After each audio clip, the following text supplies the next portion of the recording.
What is going on, guys? YouTube here, back with another video. It's been a while since I made a video. I seem to have to apologize every time I make one, given the interval between each video, but it's because Black Ops 2 came out this time. Also because college is keeping me really busy. And Black Ops 2 is amazing, probably the best Call of Duty game made so far. There's obviously some issues to work out with regard to balancing the guns and stuff like that, but in any case, there are plenty of other good YouTubers who could talk about that for me, like Whiteboy7 Street, T-Mar, and LEA, and people like that, XJaws, etc. So this is a Yu-Gi-Oh! Related video. And I'm going to be talking about why I believe Inzektors are still good. Obviously, people are going to pay attention to a deck if it won a YCS event. That is understandable. In this case, YCS Tacoma, and many congratulations to the winner of that event. This is his deck list right here. He has been able to compensate for the inherent inconsistencies with regard to the ban list and the brunt of the hits that Inzektors took by adding in cards that increase the consistency of the deck as well as the stall power of the deck. So he has card Ds in order to draw more, basically, and stall out the opponent. If he can, like, summon a card D, set a Threatening Roar or something, and an MST or something, he's in a pretty good position. The card troopers, similarly, are to mill the Hornet, since he only has one Hornet now. So he's in a far worse position in that regard, but he's not too concerned, clearly. 3 Centipedes, which have essentially become the MVP of the deck. One Dark Armed, who is extremely easy to get out. Getting 3 Darks in Grave is just like a piss take in this deck. Inzektor Gigamantis, again, his effect is really, really good when he's sent to the graveyard. Plus, he's a 2400 beater, so, I mean, there's nothing wrong with him if you want to actually tribute summon him. I don't know why you ever would. The 3 Ladybugs are what are, really becoming standard in the current Inzektor builds. Of course, the format has been, with us for a couple months now, so obviously people are used to the new Inzektor builds. But the 3 Ladybugs enable you to go into rank 5s, of which he has 4 in his extra deck. Adrius Terrace, Crimson Shadow Armor Ninja, who he claims saved him in the final round by ramming into an Abyss Megalo. No! Beloved Abyss Megalo. And a Zen Mayo, who I believe he never went into at all. The Sangan to get the Dragonfly to hand early.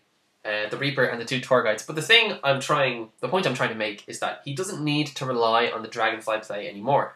If he can get the Dragonfly play off once, even if his Dragonfly gets removed from play somehow, and he manages to get it back into the graveyard, he has 3 copies of Call the Hunted to bring it back and use its effect over and over again. He has the Foolish Burial to send the Hornet early. He has the Zek Calibers, to add keep adding the Dragonfly back to his hand. He's got the Monster Reborn to get another use out of Dragonfly. So he's not too worried about the fact that there's only 1 Dragonfly in the deck, clearly. 3 MSTs, again, this adds more consistency to the deck, as well as the 2 copies of Pot of Duality. 3 MSTs just ensures that there's no stupid things in his way of going for an OTK or perhaps just swarming the field and doing, a big chunk of damage. Pot of Duality as well, of course, allows him to get Dragonfly to hand early. The more cards you can kind of look through your deck, the better, basically. 2 copies of Compulsory Evacuation Device are, of course, staples in this format because of the amount of spamming of XYZs and or synchros, because we do see the Mermail Atlantean builds going into synchros a lot more often. You'll see Allied Justice Cataster in like a first turn Diva play with Atlantean Marksman and stuff like that. So really, the card is just so versatile, why not use it? Plus, it's chainable, which is the best possible thing a trap can be. 2 copies of Solemn Warning. The only concern I would have is if he was siding in Soul Drains. Like he might want to side out the Solemn Warnings because he wouldn't want to be paying that much life points. Unless he knew for a fact that he was going to win, in which case, then it's fine.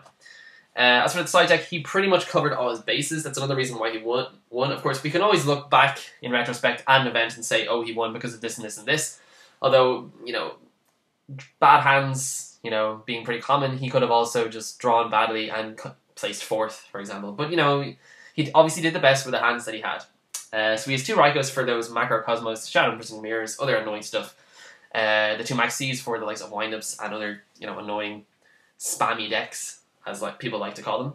2 copies of Royal Decree, which I presume for which he would side out a lot of his traps. 2 copies of Goes and Match, again for Rabbit, Windups, any deck that relies on more than 1 archetype, basically. 2 copies of System Down, which apparently he sided in against a Girga matchup in the top 4, but he never actually used, or drew, rather. 2 copies, I mean, if you drew them, you would use them. 2 copies of Torrential Tribute for just for punishing bad players, really.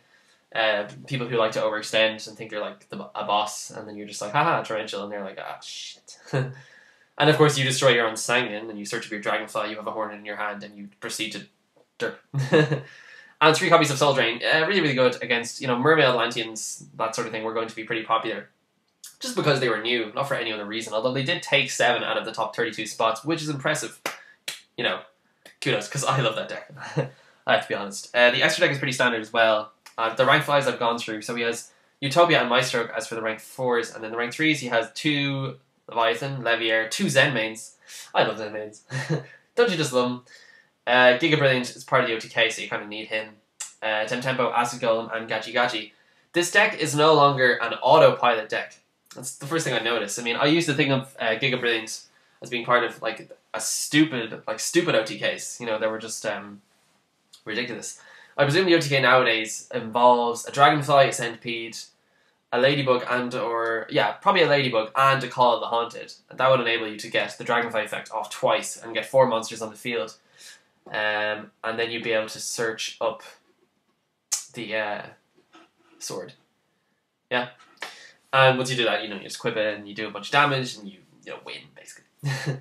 So the 3 Call of the Haunteds obviously allows them to reuse Dragonfly's effect a bunch of times. So we don't need to worry about Dragonfly again. Anyway, guys, that is it for the video. I rambled a little bit there at the end. But Inzektors are still a viable deck. Beware. Dragonfly can take you off guard. People don't really main deck effect failures anymore. They're more concerned with people spamming the field, so they'll main deck Max C. I think that is a mistake.